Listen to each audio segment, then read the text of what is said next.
नमस्कार सभी को। मैं इप्शा आप सभी का स्वागत करती हूँ अपने पॉडकास्ट पे कुछ अनकही कहानियाँ जहाँ हर कहानी कुछ कहती है। शीरोज़ ऑफ सोसाइटी के इस सेगमेंट में मैं इस बार आपको कुछ खास मेहमानों से मिलवाने वाली हूँ। नवरात्रि के इन पावन दिनों में जब हम देवी शक्ति की आराधना करते हैं तो आइए सुनते हैं असली बेटियों को जो हमारे आसपास हैं, जो सपने देख रही हैं और बदलाव की राह बना रही हैं।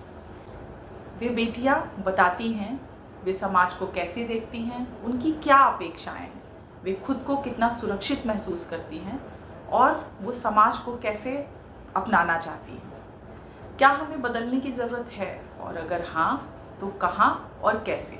आइए सुनते हैं इनकी सोच, इनकी बातें और इनके सपनों को, क्योंकि यही आवाज़ें समाज को आईना दिखाती हैं और आने वाले कल की दिशा भी तय करती हैं।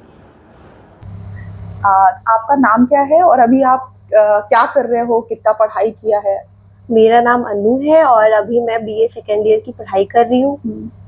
और पढ़ाई में उतना इंटरेस्ट नहीं है, इसलिए घर वाले या मेरे आश्रम वाले पढ़ा रहे हैं कि ताकि कल की डेट में तुमको अगर कोई भगा दे, आप स्पेशली पति, तो तुम कमा के खा सको, इसलिए पढ़ाई करा रहे हैं। ओके, और ये आश्रम क्या है? आश्रम मेरे लिए मेरे परिवार के बाद मेरा ऐसा परिवार है जिसने मुझे मतलब हमेशा संभाला है और उस समय संभाला है जब मेरे परिवार ने अभी मेरा साथ छोड़ दिया, तो इसलिए आश्रम मेरा सब कुछ है। आश्रम को थोड़ा सा और बताओगे कि कौन सी ऑर्गेनाइजेशन है जिसके माध्यम से आप इसमें जुड़े हुए हैं? आश्रम कोई मतलब कोई संस्था नहीं है, एक ऐसी जगह है, एक ऐसा केंद्र बनाया गया जहाँ पे लड़कियों को या पुरुषों को या ऐसे बच्चों को या ऐसे लड़की लड़कों को जो समाज में तो करना बहुत कुछ चाहते हैं, क्योंकि हमारे सपने होते हैं, ज्यादातर हमारे सपने होते हैं कि पुलिस बनेंगे, आर्मी में जाएंगे, डॉक्टर बनेंगे, पर मुझे लगता है कि आश्रम में ऐसे लोगों को तैयार किया जा रहा है या वो ऐसे परिवार से आते हैं जिनके सपने हैं समाज में काम करना, पर उनको कोई बैकग्राउंड नहीं मिल रहा, कोई स्पेस नहीं मिल रहा, कोई जगह नहीं मिल रहा, तो वो जो काम है वो आश्रम करता है। और आश्रम में मतलब राजनीति में कैसी महिलाएं जाएं तो उसमें बहुत ही योगदान है आश्रम का। अच्छा अनु, अभी आप क्या काम कर रहे हो, मतलब आश्रम के थ्रू या जिस भी ऑर्गेनाइजेशन के माध्यम से आप जुड़े हुए हैं, तो आप किस तरीके का काम कर रहे हैं? आश्रम से तो मैं पहले रेड ब्रिगेड से जुड़ी थी, क्योंकि रेड ब्रिगेड का जो जुड़ाव है वो मेरा बचपन से है। जब मैं 8 साल की थी तो बाल मंच में मैं खुद पढ़ती थी, उसको शुरुआत करने वाली उषा दीदी थी। तो जब मैं पढ़ाई करती थी तो घर की स्थिति अच्छी नहीं थी, क्योंकि रोज का था कि जब कमा के आएंगे तभी खाना बनेगा, तो उससे समझ में आता था कि पढ़ाई हो पाना मुश्किल है। पर मेरी माँ पढ़ाई को लेके बहुत होती, आए दिन लड़ाई करती थी कि कुछ भी हो हम पढ़ाएंगे अपनी बेटियों को। तो इसकी वजह से फिर पता चला कि उषा दीदी ने उसको शुरुआत किया है, कोई संस्था खुला है तो एडमिशन करा देते हैं, पढ़ेंगी बच्चियां। तो उसी में फिर पढ़ाई करने लगे, धीरे धीरे आना जाना हुआ, फिर दीदी ने आगे की पढ़ाई के लिए एडमिशन कराया और इस तरीके से चलता रहा। फिर बीच में मेरा एकदम से अचानक से फैमिली बैकग्राउंड थोड़ा धीरे धीरे ठीक होने लगा कि पापा इतना कमाने लगे कि वो प्राइवेट में मेरा एडमिशन करवा सकते थे। तो फिर करवा दिया, फिर कनेक्ट टूट गया हमारा दीदी से। फिर 2016 में मेरा फिर से रेड ब्रिगेड मतलब उषा दीदी से जुड़ा हुआ कि 2016 में मेरे साथ बलात्कार हुआ, जो मेरे दादा ने ही किया, क्योंकि हमारे पेरेंट्स का आपस का यही झगड़ा, क्योंकि 3 बच्चे हो गए तो ये कि पढ़ाएगा कौन, और उस समय भी यही था कि रोजगार कोई ढंग का मिल ही नहीं रहा था, मजदूर आदमी कितना कमा सकता है। तो इसी के आपस के संबंध इतने मम्मी पापा के खराब हो गए कि उन्होंने अलग अलग शादियां कर ली, तो फिर बच्चे को कौन देखेगा। तो फिर मैं दादा दादी के साथ रहती थी और उन्होंने फिर सारा खर्चा उठाया और उसको देखा। फिर पता नहीं क्या दादा को मन में आया कि अचानक से फिर आए दिन को ये बोलना कि तुम्हारी माँ का इस तरीके से थी, बदचलन थी, तुम्हारे पिता को छोड़ गई, तू भी यही करेगी, इस तरीके के शब्दों का। फिर धीरे धीरे उनका फिर रात को परेशान करना, मेरे कपड़े उतार देना, जबरदस्ती करना मेरे साथ, फिंगरिंग करना या ब्रेस्ट को करना। तो इस तरीके से जब हुआ तो मैंने उनसे क्वेश्चन किया, मैंने बोला कि हम ये जो आप कर रही है ठीक नहीं है, इसको हम दादी को बताएं। कहें कि नहीं, इस तुम्हारी एज है, उसमें ये चीजें होना जरूरी है। तो फिर एक समय लगा कि शायद ये होता होगा। तो फिर मैं जब दीदी से जुड़ी और जब उनको ये सारी चीजें बताई कि क्योंकि वो देख रही थी कि वो सब सिखाती थी, तो उसमें धीरे धीरे समझ में आने लगा कि ये सब चीजें ठीक नहीं है। मैंने बताया तो दादी ने तो उस समय तो उनको बहुत मारा कि हाँ कि ये गलत है। फिर इसके बाद कुछ समय बाद कुछ ज्यादा होने लगा कि पीरियड्स में भी वो जबरदस्ती मेरे साथ करने लगे। तो मुझे फिर दादी से बताने के बाद भी जब कोई हेल्प नहीं मिल रही, कोई मदद नहीं मिल रही, तो फिर हमने ठाना कि नहीं, अब हमको इसके लिए डिसीजन, क्योंकि मम्मी भी थी नहीं हमारे पास, तो फिर ठाना कि अब कुछ नहीं, अब बस एक ही है कि उषा दीदी को ही जानते हैं, उनका नंबर मेरे पास था, उनको कॉल किया मैंने, और कॉल करके मैंने रात को बोला कि ये संडे का दिन था, 2016 जून का महीना था। मैंने कॉल किया, उनको बताया कि दीदी ये सारी चीजें हो रही, हम क्या करें। तो दीदी ने कहा कि एक बार हमारा स्कूल चल रहा, तो उन्होंने बंद करा दिया कि अब ये बोलने लगी कहीं ऐसा ना हो कि शिकायत कर दे। तो कहीं कि एक बार गए थे तो आपकी दादी ने भगा दिया था, इसमें डिसीजन तुमको ही लेना पड़ेगा, एक बार तुम बस घर से आ जाओ, उसके बाद मेरी जिम्मेदारी है कि मुझे तुम्हें कैसे बचाना है। तो फिर संडे का समय था, खाना वाना बनाया, खिलाया मैंने, और एकदम से हम, क्योंकि कुछ समझ में नहीं आ रहा था क्या करना है, चुपचाप हम दीदी के पास चले गए। और फिर हम वहां से, आपका एज क्या होगा उस समय 13 साल के थे हम। फिर दीदी के पास गए तो दीदी चाइल्ड लाइन लेके गई, वहां पे सारी कार्रवाई हुई। फिर इसके बाद पूरा चेकअप वगैरह हुआ, उसमें भी खूब झगड़े हुए कि ये भड़काई है मेरी लड़की को, तो उसमें भी खूब लड़ाई झगड़ा हुआ दीदी को। फिर हाँ, जब थाने में लेके गए, वहां पे पूछताछ हुई, तो उन्होंने कहा नहीं, इसको खिला दिया है कुछ। तो हमने कहा हमको उन्होंने नहीं खिलाया, ये सब कुछ नहीं हुआ है, आपने किया, आप अपनी गलती मानो। तो उस पर सब लोग, फिर केस चला, फिर उनको जेल हुई, और इस तरीके से फिर मैंने 5 साल शेल्टर होम में बिताया। और फिर जब 2022 को मेरा 18 कंप्लीट हो गया आधार के अकॉर्डिंग, फिर हम आश्रम आ गए। तब से आप क्या कर रहे हो? आश्रम आई तो मेरे लिए और दीदी के लिए भी ये बहुत दिक्कत है कि इसको इससे कराएंगे क्या, क्योंकि ये कुछ बोलती भी नहीं है, ना बात करती है। कोई भी बात होती थी या पुरुष को देख लिया तो दिमाग में तुरंत कि ये यहाँ क्यों बैठे हुए हैं, ये यहाँ क्या कर रहे हैं, मतलब अब शब्द बोलना या चुपचाप चले जाना, किसी से बात नहीं करना।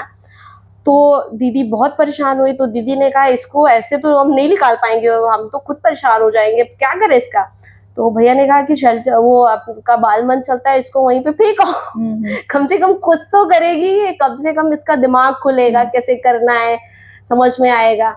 तो एक दिन गई उषा दीदी लेके, और बाल मंच में गाड़ी से पहुंचाई, तो हमको लगा कि रोज आएंगी, ले जाएंगी गाड़ी हमको, इसमें कोई दिक्कत नहीं है। हम उन्हें पूछा कि तुमको वहां जाना है और बच्चों को पढ़ाना है, तो हमने कहा हाँ चले जाएंगे। तो कहीं हम तो ये नहीं बताया उन्होंने कि आज हम पहुंचाने जा रहे हैं, नेक्स्ट बार आपको अकेले जाना है। तो वो लेके गई, गाड़ी से लेके आई, तो हम खुश, हमने कहा रोज आना जाना, चलो इसी बहाने घूमने को मिलेगा। तो फिर इसके बाद जब गई और हमने बच्चों को पढ़ाया तो अच्छा लगा, तो कहीं अच्छा लग रहा है, हमने कहा हाँ अच्छा लग रहा है भैया, हम तो यहाँ पे रहते थे और हम फिर उसमें ही पढ़े हुए, तो ये तो और मेरे लिए अच्छी बात है कि हम पढ़ाएंगे बच्चों को। तो फिर इसके बाद दूसरे दिन कहे हम तैयार हुए, हमने कहा भैया चलिए दीदी, कहें हम नहीं जाएंगे, आप खुद जाएंगी। हमने कहा हमको कैसे, हम अब मेरे लिए एकदम से कि हम कैसे जाएंगे, हमको रास्ता तक नहीं पता। फोन मेरे को दिला दी कि आपको बताना है कि आप पहुंच गई हैं। तो फिर हम पहुंच के बताया, हम देखा हम पहुंच गए, हम आ जा सकते हैं, हम अकेले आ जा सकते हैं। फिर ऐसे ही पढ़ाना शुरू किया। फिर थोड़ा बहुत काम को लेके फिर भैया ने बोला कि अब इसको ट्रेनिंग, इसको लेके जाओ, क्योंकि बाल मंच में ठीक है ये करती रहेगी, पर इसका अलग भी ग्रोथ करते रहो। और फिर आज के टाइम पे मैं रेड ब्रिगेड में कोषाध्यक्ष हूँ, और उसके अलावा मैं उसमें कैसे अभी जो हमारा मिशन चल रहा है 1 मिलियन का सेव वुमेन स्ट्रॉन्ग नेशन के नाम से, तो उसमें हम लोग 3 दिन का हमारा ट्रेनिंग चलता है सेल्फ डिफेंस पे, जो आज के टाइम पे इसलिए मेरे से वो ज्यादा कनेक्ट है क्योंकि मुझे ये महसूस हुआ कि अगर लड़की सुरक्षित नहीं होगी तो जीवन में उसका कुछ नहीं हो सकता है। कि हमको लड़कों के साथ भी आज के टाइम पे काम करने की बहुत जरूरी है, और पेरेंट्स को ये समझने की बहुत जरूरी है कि अगर हम परवरिश की बात कर रहे हैं तो दोनों को बराबर की। अगर हम ये सवाल करते हैं कि आप स्कूल से 1 मिनट भी लेट हो रही हैं, लड़की हैं, तो सवाल करते हैं, तो बेटों से भी सवाल करिए। शायद कुछ चीजें आप घर से अगर शुरू करेंगी तो ये हिंसा बढ़ेगा ही नहीं, क्योंकि उनको भी फिर समझ में आएगा कि भाई ये अगर करेगा तो कल की डेट में उसको जेल जाना पड़ेगा, सोचेगा। तो ये सब चीजें पेरेंट्स को भी करना पड़ेगा। आपका नाम क्या है और अभी आप क्या कर रहे हो? मैम मेरा नाम मुस्कान है और मैं इस समय बीएससी कर रही हूँ मैथ से। बीएससी मैथ्स, ओहो इतना टफ सब्जेक्ट, आगे क्या बनना है? आगे मुझे आईएएस बनना है। अच्छा, जो ये टी शर्ट पहनी है क्या है? यहाँ पे कोई ट्रेनिंग है? कैसे यहाँ पे कैसे पहुंचे आप? मैम हम एक स्कूल में पढ़ते थे, उसका नाम राजकीय हाई स्कूल धरारा गोसाईगंज था। तो वहाँ की मैम प्रिंसिपल मैम से उषा दीदी ने कांटेक्ट किया। तो प्रिंसिपल मैम ने मेरा नाम बताया। बाद मेरी ट्रेनिंग शुरू हुई। जब मैं इसकी ट्रेनिंग रेड ब्रिगेड, मतलब कि आत्मरक्षा, अपनी सुरक्षा हम कैसे करेंगे। पढ़ाई सबके लिए जरूरी होती है, लेकिन उसके साथ साथ सुरक्षा भी जरूरी होती है। गांव में जब मैं सबके घर घूम रही थी, सबके घर मतलब सबकी लड़कियों से जाके मिल रही थी, तो उसमें से मुझे बहुत सारी ऐसी लड़कियां मिली जो अपने मन के कपड़े भी नहीं पहन सकती। वो अगर जो कपड़े घर वाले लाकर देंगे वही पहनेंगी। अपना खाने पीने का तो छोड़ ही दीजिए, कपड़े भी अपने पसंद के नहीं पहन सकती। तो अगर जो शादी करना होगा तो वो तो उसकी तो कोई सवाल ही नहीं उठता। वैसे भी गांव में यही होता है कि अगर जो लड़की कुछ बोल रही है तो वो बहुत खराब है, ये बहुत उड़ रही है, इसका चरित्र खराब नहीं है, चरित्रहीन है, ऐसा बोलते हैं, अभी भी बोलते हैं। ये ऐसा आपको मतलब जो इस तरह की चीजें दिखती हैं, है ना, मतलब समाज को आप कैसे देखते हो कि लड़के और लड़कियों को अलग तरीके से पाला जा रहा है? जितनी आजादी लड़कों को है उतनी लड़कियों को नहीं है। जी मैम। क्या कुछ जैसे लड़कों का क्या है, वो बताते हैं काम को कि हम ये करने जा रहे हैं। तो लड़कियों का क्या है कि लड़कियां पूछती हैं, बता नहीं पाती हैं। लड़कियां पूछती हैं कि मैं यहाँ चली जाऊँ, अगर जो घर पे इजाजत मिली तभी वो जाएंगी। वो अपनी बात खुल के कह नहीं सकती, अपने हक के लिए लड़ नहीं सकती। क्यों आपको ये गलत लगता है? क्योंकि हम भी इंसान हैं और वो भी इंसान है। काम वो भी करते हैं, काम हम भी करते हैं। तो ये बराबरी का हक क्यों नहीं मिल सकता हम लोगों को? जितना हक उनको है उतना हक मेरा भी है। मैं भी उसी बाप की बेटी हूँ जिस बाप का वो बेटा है। तो ऐसा क्यों होता है कि हम लड़कियां ही, मतलब कुछ भी गलत हो तो हम लड़कियां करें। अगर जो हमसे ये उम्मीद की जाती है कि हम कोई गलती ना करें, और लड़के से क्या उम्मीद की जाती है कि वो चाहे जितनी गलती करे उसकी सारी गलतियां माफ हो जाती हैं। अगर जो हम एक गलती कर दे तो क्या बोलेंगे, बस इसको घर में कैद करो और इसकी शादी करो। मुस्कान, घर में कौन कौन है आपके? मैम मेरे घर पे मेरी मम्मी पापा, भाई बहन, चाचा चाची, दादा दादी सब लोग हैं। कितने भाई बहन हैं आप लोग? हम 3 बहनें, 1 भाई है मेरा। आप सबसे बड़े हो? जी।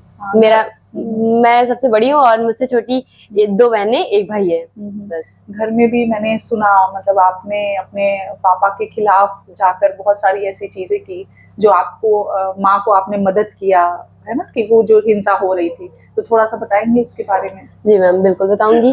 जब मैं बहुत छोटी थी, वही मैं होंगी 15 मतलब 13-14 साल की थी। 13-14 साल की थी तो मेरे पापा क्या किए, मतलब वो शराब पीते हैं, मुझे उसमें गलत नहीं लगी, लेकिन वो जब आके घर पे लड़ाई झगड़ा करते हैं तो मुझे बहुत गुस्सा आती है। तो वो आए पीकर और मेरी मम्मी को उल्टा सीधा बोलने लगे। तो उन्होंने मारने की भी मारा भी और गालियां भी देते हैं मेरे पापा। तो मेरे पापा क्या किए, बहुत गुस्से में आ गया और कुल्हाड़ी उठा लिए, बोले आज तुमको मैं खत्म कर दूंगा। तो मैंने क्या किया, मैंने पीछे से फंटा उठा लिया। मैंने कहा अगर जो मेरे पापा मेरी मम्मी को थोड़ा सा भी कुछ भी किए तो मैं मार दूंगी, चाहे मैं जेल जाऊं या मुझे इससे कोई डर नहीं लगता था। तो मैं वहां पे मतलब कि मेरे पापा फिर पता नहीं क्या सोच के कि मैं हूँ या फिर वो मुझसे बहुत प्यार करते हैं, ये इसमें कोई शक नहीं है, लेकिन मेरी मतलब कि दूसरी को बेटी को वो नहीं समझते हैं।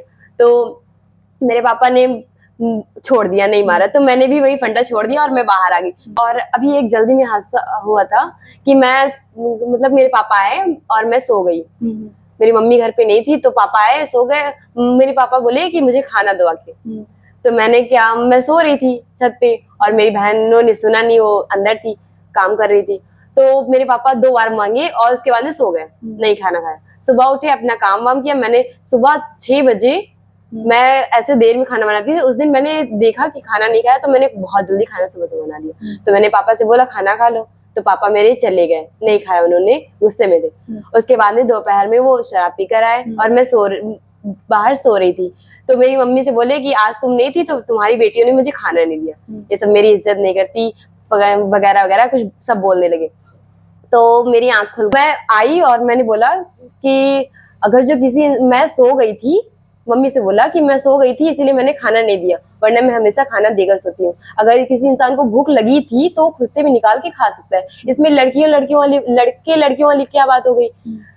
आदमी भी अगर जो भूख उसे लगी है ना तो उसे निकाल के खा लेना चाहिए। जब कोई घर पे नहीं है तो खा लेना चाहिए। लेकिन मेरे पापा नहीं, वो वहां बाहर बैठे थे और मैंने क्या किया, पूरा थाली उठाया और जो होता नहीं है उसमें डाल दिया, जाके फेंक दिया उनके सामने, और बोली आज घर पे कोई खाना नहीं बनाएगा, ना कोई खाएगा, अगर जिसको खाना हो वो खुद बनाएगा और खुद खाएगा, और हम आज से इनका लाया वो कुछ नहीं खाएंगे। तो मेरे पापा को बहुत बुरा लगा इसके लिए। तो उसके बाद में अब बहुत सुधरे हैं, अब मतलब कि ज्यादा लड़ाई झगड़ा नहीं करते, पी के आते हैं लेकिन लड़ाई झगड़ा उतना नहीं करते जितना पहले करते थे, बहुत सुधर गए। इसके पीछे क्या रीजन है? मतलब आप आवाज उठाने लग गए, पापा को शायद पहले नहीं लगता होगा कि कोई कुछ बोल रहा है, लेकिन जब उन्होंने शायद रिएक्शन देखा उनसे बड़ा, तो शायद उनको लगा होगा कि अगर मैं चिल्लाऊंगा तो मुझसे भी बड़ा है कोई चिल्लाने के लिए, है ना? तो शायद इस वजह से रुक गई ये बातें। वो मेरे पापा, तो मैं यहाँ से जब ट्रेनिंग सीख के आई थी तो गांव में बताया था मैंने कि जब घरेलू हिंसा हो तो ऐसा करना चाहिए, तो मेरे पापा को किसी ने बताया, तो वो मेरे पापा सोचे कि कहीं मुझ पर नहीं ना आजमा दे, इसीलिए वो डर गए थे। बेटा आपका क्या नाम है और अभी आप क्या कर रहे हो? मेरा नाम सलोनी है और लखनऊ से 40 किलोमीटर पे दूरी पर मेरा गांव मिस्रीपुर है, और अभी मैं रेड ब्रिगेड के साथ मिलकर काम करती हूँ। सेल्फ डिफेंस की ट्रेनर हूँ और सामाजिक कार्य करता हूँ, क्योंकि मैं समाज के मुद्दों को लेकर काम करती हूँ। बेसिकली तो मैं women history, women education, women safety पर काम करती हूँ, क्योंकि मैंने देखा है कि मतलब समाज के जो दो भागीदार हैं, फिर दो जो हिस्से हैं, मतलब जिसमें दोनों की सहभागिता है, तो मैंने देखा है स्त्री को हमेशा जो है पुरुष के नीचे रहते हुए, तो मुझे लगता है सबसे ज्यादा इस पे काम करने की जरूरत, क्योंकि मैंने वो सब चीजें सही है, जब खुद पे बीतती है ना, जब खुद दलदल में फंसे हो ना, तो ऐसा लगता है कि हम ही सबसे लाचार हैं, चाहे हम सबसे ज्यादा ताकतवर हो, लेकिन लगता है कि हम सबसे कमजोर हैं, क्योंकि जब हम कुछ नहीं कर पाते, हम सहते हैं, कुछ कह नहीं पाते, तो फिर अपने आप को कमजोर दिखने लगते हैं हम अपने आप को ही। अच्छा सलोनी, आपने एक बात कही कि जो समाज में आदमी और औरत है वो दोनों बराबर नहीं है, ऐसा आपको क्यों लगता है? ऐसा इसलिए कि मैंने देखा है कि बहुत सारी हिंसा सिर्फ इस वजह से होती है कि तुम स्त्री हो, तुम लड़की हो, इस वजह से। जैसे कि कभी कभी शायद हो सकता है कि बाहर का गुस्सा हो, लेकिन पुरुष अपनी पत्नी पर, अपनी बेटी पर निकालता अहंकार की। अगर मैं बात करूं तो अहंकार इतना होता है कि अगर मैं किचन में जाके, रसोई घर में जाके खाना अपने लिए परोस लेता हूं, तो मतलब मेरी शान में गुस्ताखी आ जाएगी, मैं मर्द नहीं रहूंगा। मैं मतलब देखिए कि मर्द बनना और मर्द का नाम, उनके अंदर क्या अहंकार लेके आ रहा है। और स्त्री कभी, मतलब स्त्री ने अपना जीवन मान लिया, नियति मान ली कि मुझे अगर एक थप्पड़ पड़ गया तो क्या हुआ, एक थप्पड़ ही तो है।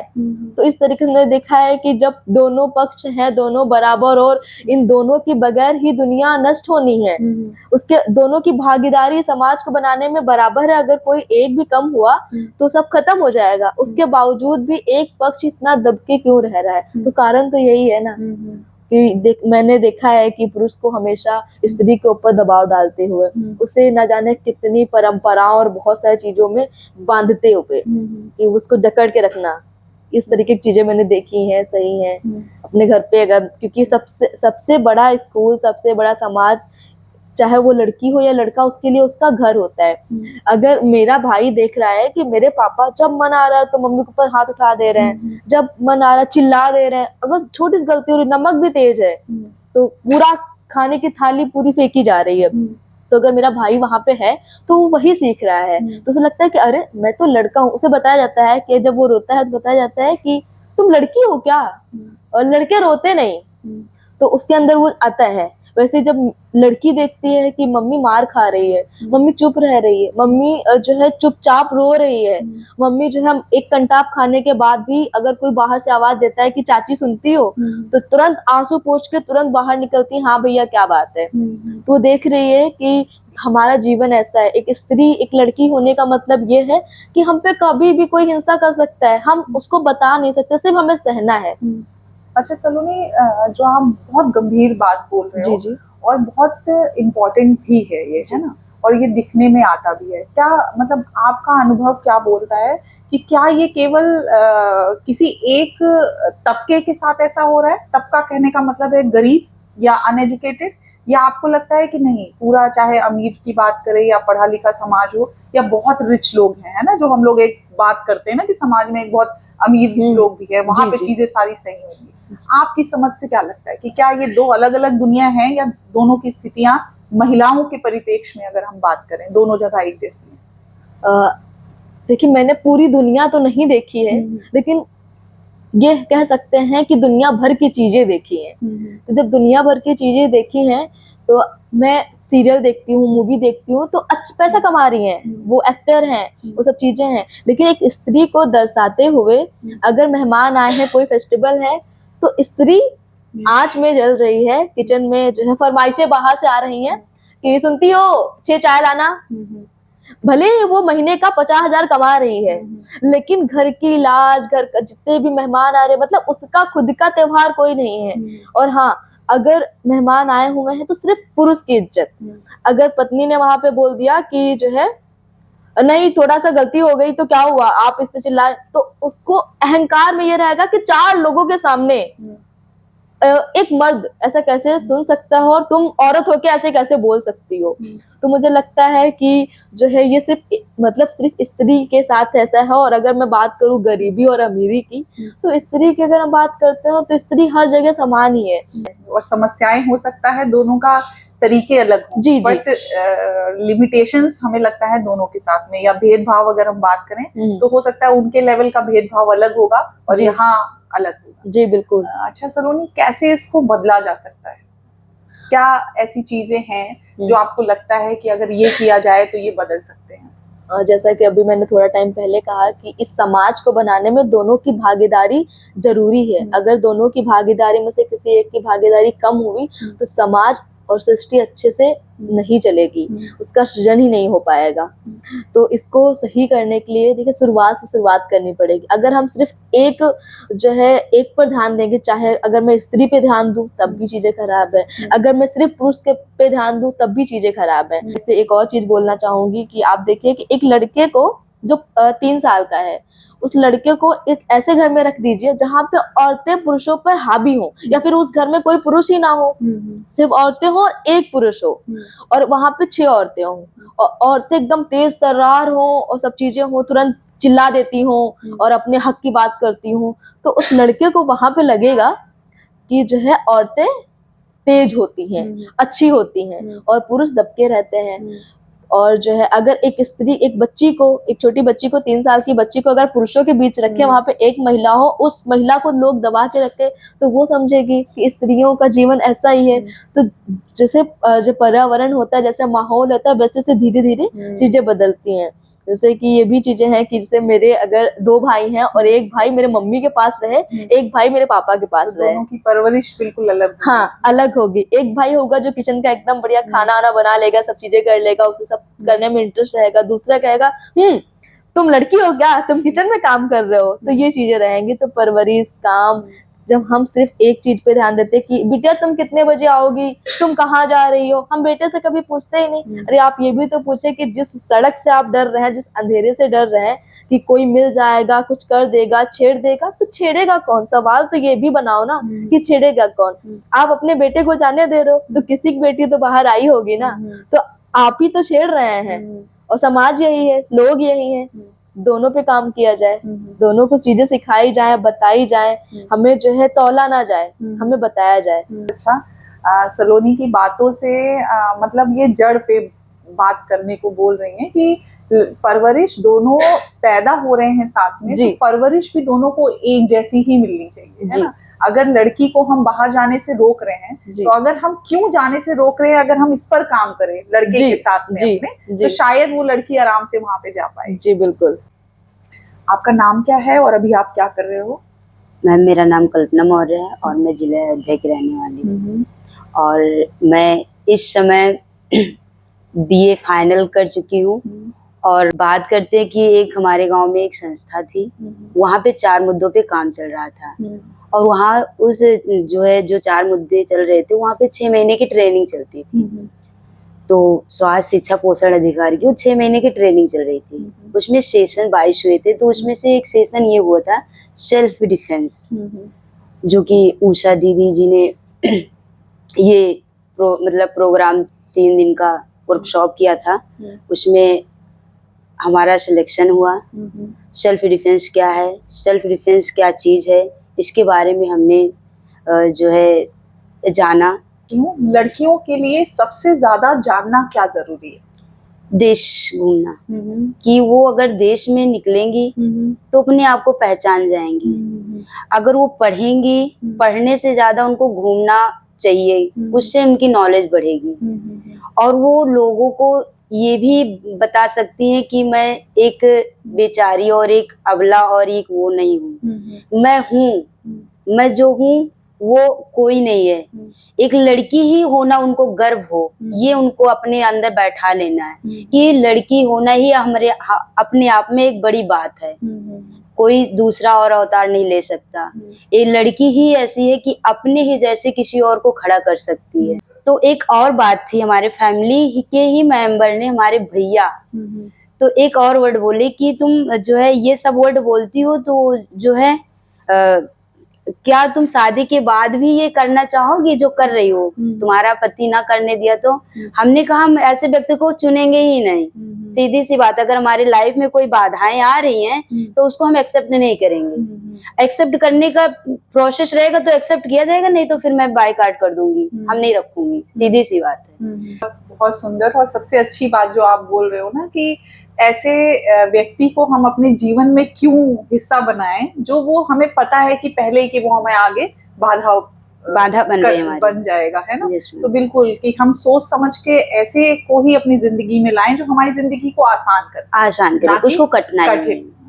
का नाम क्या है और अभी आप क्या कर रहे हो? नमस्ते, मेरा नाम रोशनी है और मैं बरुआ अमेठी गोसाईगंज से हूँ और मैं इस समय बीएससी पीसीएम से कर रही हूँ और मेरी फैमिली में मेरे पापा हैं, मम्मी है और 2 छोटे भाई हैं। और मैं बताना चाहूंगी कि जैसे कि हम तो हाँ निकल ले, मेरी फैमिली बहुत वो है, पॉजिटिव है, कभी निगेटिव नहीं सोचती है और उन्होंने मेरा पूरा सपोर्ट किया है। तो उन्होंने इस समय ये कहा कि बेटा हर कोई कुछ बनने के लिए नहीं पढ़ता है, कुछ लड़कियां ऐसी होती हैं जो संघर्ष करती हैं और अपने जीवन को सुधारती हैं और दूसरों के लिए जीती हैं। तो हमें उनकी ये बात बहुत अच्छी लगी। तो हमने आगे प्रयास किया कि हम अपने पापा का नाम रोशन करें, आगे बढ़ें। तो हमने तो ये सोचा हाँ नाम रोशन करेंगे, बीएससी करेंगे और जो मैथ्स से टीचर होते हैं वो बहुत कम मिलते हैं गर्ल्स में ज्यादातर। तो हमने मैथ्स टॉपिक लिया, वही उसी से मैं पढ़ाई कर रही हूँ। तो मैंने तो पहले सोचा कि मैं टीचर बनूं मैथ्स से। फिर अब मैं जब बाहर निकली तो मैंने देखना शुरू किया कि किसी को बाहर निकलने ही नहीं दिया जा रहा है, काफी रोक टोक लग रही है। ओस की एक बूंद सी होती हैं बेटियां, ओस की एक बूंद सी होती हैं बेटियां, खुद रो लेती हैं बेटियां। कोई नहीं है दोस्तों एक दूसरे से कम, हीरा अगर बेटा है तो मोती हैं बेटियां। कोई नहीं है दोस्तों एक दूसरे से कम, हीरा अगर बेटा है तो मोती हैं बेटियां। मैं आपसे एक प्रश्न पूछना चाहती हूँ। आखिर में मतलब आप जो अभी के युवा हैं, वैसे तो आप भी युवा हो, आपकी बहुत छोटी उम्र है, लेकिन आपकी समझ जो है मुझे लगता है बहुत बड़े वाली है। तो मैं बस आपसे ये चाह रही हूँ कि आप जो अभी के युवा हैं उनको क्या संदेश देना चाहते हो, और खास तौर पे अगर वो युवा लड़कियां हैं तो उनको क्या संदेश देना चाहेंगे? अगर लड़कियों की संदेश की बात आती है या महिला की संदेश की बात आती है तो मुझे लगता है कि आज की स्थिति को अगर सुधरना है, क्योंकि ऐसा नहीं है कि हम आज के टाइम पे महिलाएं तरक्की नहीं कर रहे हैं। आप देखेंगी तो नाव चला रही हैं, जहाजें चला रही हैं, ट्रेन चला रही हैं, पर जो चीज सही करना है मुझे लगता है, क्योंकि आज के समय में ज्यादा जरूरी है तो वो राजनीति में आना। क्योंकि जब संसद में बराबर का अधिकार होगा और हमारी बातों को सुना जाएगा और हमारे जैसे पॉलिसी को तैयार किया जाए, क्योंकि महिला एक समझती है कि औरतों को, ये लड़कियों को क्या चाहिए या कैसी योजनाएं बनाए जो लड़कियों को और महिलाओं को आगे बढ़ने में दिक्कत ना आए। तो लड़कियों से और महिलाओं से मैं यही कहूंगी कि उसकी समझ बनाए और संसद में उतरे, हो सके तो प्रधानमंत्री बने, मुख्यमंत्री बने। तो सुना आपने इन बेटियों की सोच को, इनकी बातों को। ये हमें याद दिलाती हैं कि बदलाव केवल पूजा से नहीं बल्कि सुनने, समझने और साथ चलने से आता है। तो आइए हम सब मिलकर ऐसा समाज बनाएं जहां हर बेटी सुरक्षित, सम्मानित और सशक्त महसूस करे। फिर मिलेंगे मेरी नई कहानियों के साथ में। तब तक आप लोग ऐसे ही जुड़े रहिए और मेरे चैनल कुछ अनकही कहानियों को सब्सक्राइब करिए।